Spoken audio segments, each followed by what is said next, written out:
I'm happy to be here today.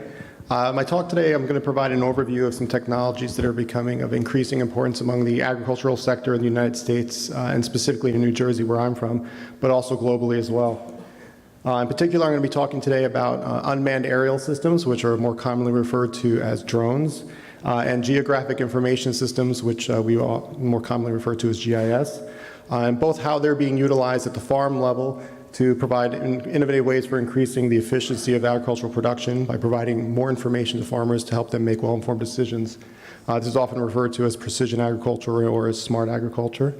And also I'll be talking about how GIS is being used to basically provide analysis to develop new agricultural industries in our state, as well as providing new marketing opportunities as well for farmers.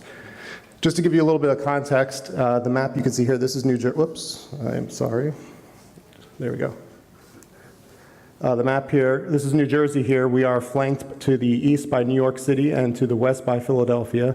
And this is actually a map showing the household income levels scattered throughout the area. We have some of the highest incomes in the entire country within this small area, as well as a very dense and diverse population. So agriculture in our state faces many challenges, but also many opportunities because of this market.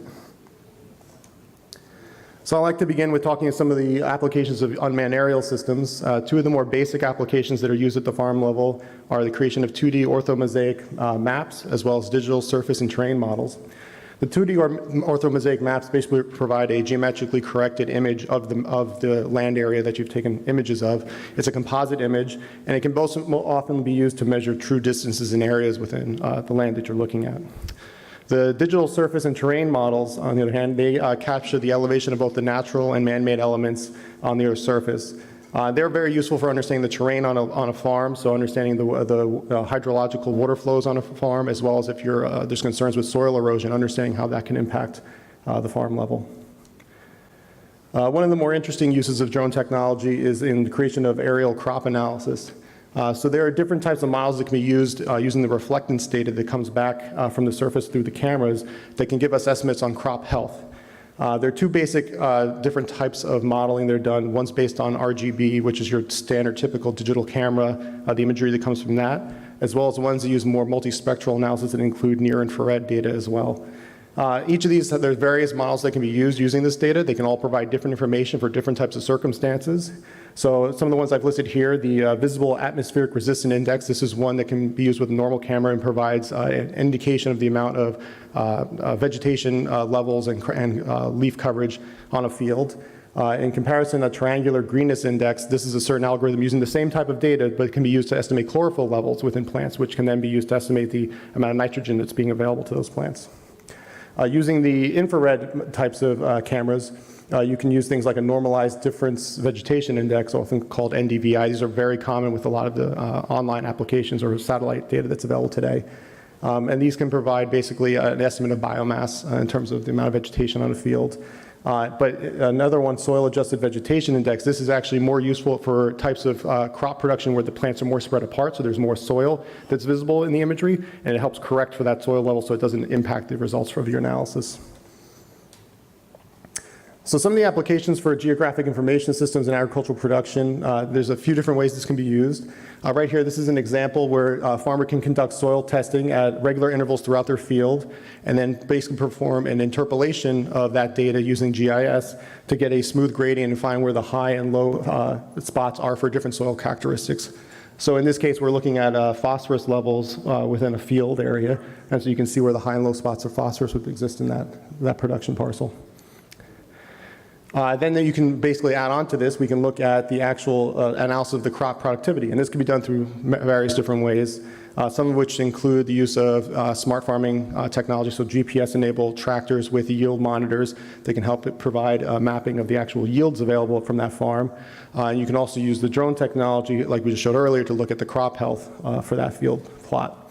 And this is basically the same thing, allows a farmer to estimate the areas of low and high yield and the plant health for that farm.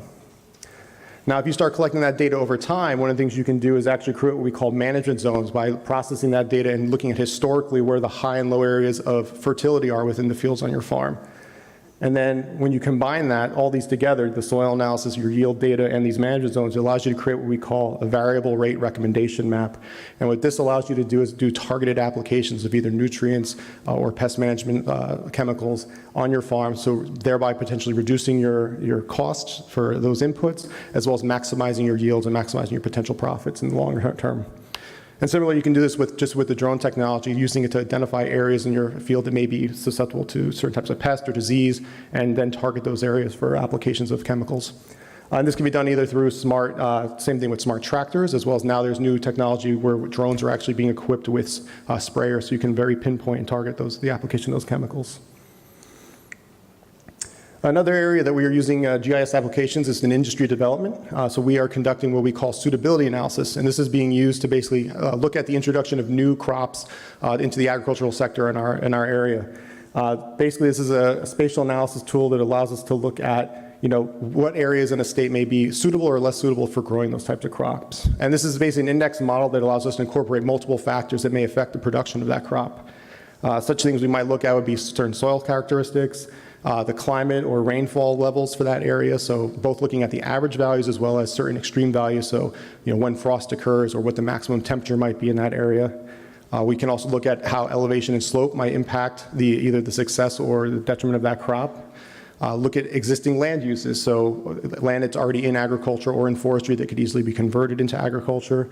As well as in our state, we have programs that actually help preserve farmland and keep it in agriculture, so we can know what areas may be suitable for expansion of certain crops, as well as looking at things like access to water and irrigation that are nearby. So this picture here is actually an example of one that we've done in New Jersey. New Jersey has an ever-increasing wine industry, and so we actually created a suitability map to look at the suitability of wine grape production in the state. So farmers who are interested in maybe getting into this industry can actually go onto this open public application and plug in their information for their location of their farms and determine whether or not they have suitable land potentially for production of wine grapes. We're also using GIS applications. I hope we're nearing something called the end. Two slides. Yeah. Yes. So this is one of the other ways we're using GIS is for market analysis. So like I said, because of the population we have in New Jersey, we are providing open mapping platforms to help farmers look at the potential for markets for selling their crops directly to consumers. And they're looking at everything from income, different ethnicities, so farmers are interested in getting into crops that are specific to, like, say, Asian or Hispanic populations, as well as existing market outlets where they can sell their products, and even things such as education level, where we've seen there's a correlation between education and, say, the purchase of organic products. And also such things as food support programs, where in New Jersey our food support programs for the low-income families includes the ability to use vouchers to pay for fresh produce from farmers, and that money comes back to the farmers in the end. So to sum up, just talk about some of the future applications and things we are doing at our university that dealing with UAS and GIS applications. We're looking at using drones to actually help quantify the amount of wildlife damage that occurs to farms in our areas. We have large issues with deers damaging crops as well as bears. So being able to actually quantify that to help farmers make decisions and policymakers decisions about potential policies to help deal with that problem. Similarly, we're using drones with thermal technology to actually help look at the actual deer population throughout the state and do counts of those so that we can help inform public policymakers better. We're also doing a new suitability analysis, looking at new varieties of hazelnuts that are being developed at Rutgers University that are suitable for the Northeast, so that we can actually bring an entirely new industry into the Northeast region of the country.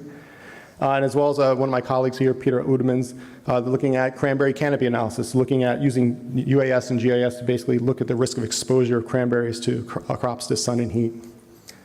With that, I'd like to thank you, and here's my contact information. I'd be happy to discuss any of this more with you in the future. Thank you.